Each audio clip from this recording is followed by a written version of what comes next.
videos. I'd like to talk today about what I consider management by disaster. Now, I worked as a correctional officer, retiring as a captain for the Wisconsin Department of Corrections for 36 years. And during those 36 years, I saw so many examples of management by disaster. You know what I mean? There's never enough money for training. There's never enough money for equipment. There's never enough money for this. There's never enough money for that. There's not enough money for pay raises. Then the shit hits the fan. Then all of a sudden there's money coming out of everywhere. You know, I can recall years ago when I was an officer, we didn't have money for training. I was on our emergency response unit. We were supposed to have 4 hours a month training, but there was never any money for training. Well, then there was a riot at one of the state's maximum security institutions. Now, the ERU unit that I was on, along with others from throughout the state, got called to that disturbance, and we were able to put the disturbance down within a day. But you would be amazed at all the money the state suddenly had to pay for people to attend specialized training. I was sent to a 2-week FBI hostage negotiations training school. Our ERU went down from having 4 hours of training a month to actually doing 4 to 8 hours of training a month. Our sniper team expanded from 4 men to 6 men. There was money coming out of the wazoo. We even got a good raise that year. Then, things kind of slowed down. There was really not much going on. The ship was running smooth. Money started getting low again. There wasn't money for raises. There wasn't money for training. There wasn't money, again, for this and for that. And guess what happened? There was another disturbance at another maximum security institution.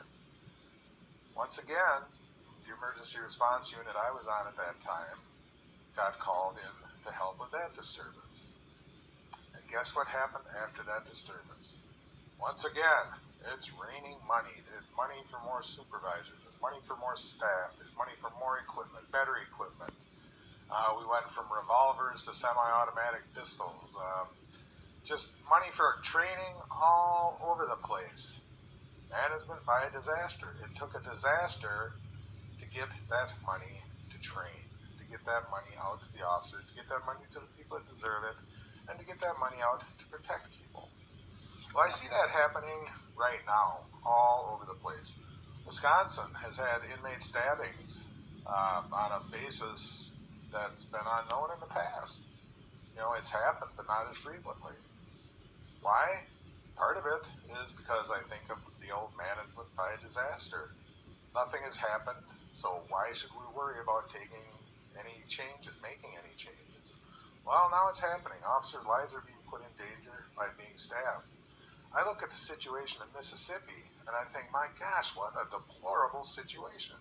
How can anybody work in a situation like that where gangs run units, where there's low officer morale, low pay, management by disaster? Now, I don't know how they're going to handle it in Mississippi. I wouldn't be surprised if in Wisconsin now you're going to see money coming in for training again. You're going to see perhaps staff actually issued staff vests in certain high security areas of the institution, whatever. My point is, management by disaster is a pretty piss-poor way to manage. We always say that we don't get paid for what we do, we get paid for what we might have to do. And I say that in police work. There are times where I'm driving around in a squad car for 3-4 hours, nothing happens. I live in a rural area, so, I'm lucky that I don't have calls stacked up. But then all of a sudden it's going to hit the fan, and I'm going to earn my money. Whether it's through a suicide, whether it's through a house fire, whether it's through a high-speed chase or whatever, I'm going to earn my money. Because I'm paid not for what I do, but for what I might have to do. We have to learn to look ahead to the future. We have to look at what might happen. We can't go by what happened in the past and depend on that for financing, depend on that for wages, things of that nature. We have to look to the future. We have to look to the future in corrections. We have to look at the type of inmate we're getting now. Are they more violent? Do they have less regard for human life? We have to look at the administrators we're getting, the supervisors we're getting. Are your supervisors at your institution trained, or are they 3-year wonders who know how to take a test, and because they can take a darn good test, all of a sudden they're a lieutenant? And a year later, because the security director likes them, they're a captain. And it goes on and on. Management by disaster. We need to get away from that. We need to get away from that police work. We need to get away from that in corrections. It's happening at police departments all over the country. It's happening in correctional departments in just about every state. It happens in jails in just about every state. We need to wake people up, get their head out of their butt, and realize what's happening on the lines in our prisons, in our jails, and on our streets. This is Keith Helwig. If you like my videos, please hit the subscribe button.